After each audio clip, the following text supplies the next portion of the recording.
يا قوم لا يجرمنكم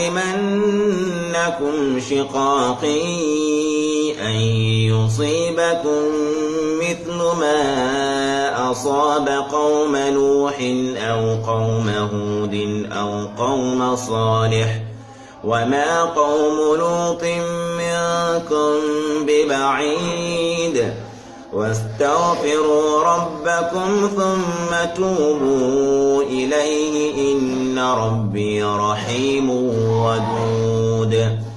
قالوا يا شعيب ما نفقه كثيرا مما تقول وإنا لنراك فينا ضعيفا ولولا رهطك لرجمناك وما أنت علينا بعزيز. قال يا قوم أرهطي أعز عليكم